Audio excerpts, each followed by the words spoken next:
为着要提高本社的资源回收率，云林县自今年3月开始，搁在启动随机拆破本社第一个稽查，发现到超过60%的家庭本社拢无做好资源回收，其中无回收的资源是以纸壳仔占38%上侪。环保局要先来看到，若是民众搁违规，就会依照废弃物清理法来甲因开罚单。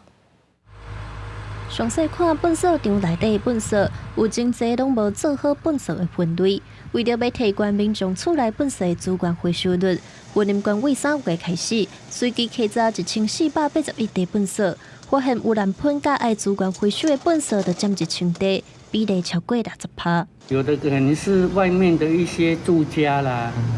才会有那一种情况，可能就是不想那么麻烦，然后就整个都装在一起这样子。执行的结果呢，大约有60%的民众没有落实垃圾分类，那其中又以纸容器、厨余还有塑胶容器等等的占比是最多的。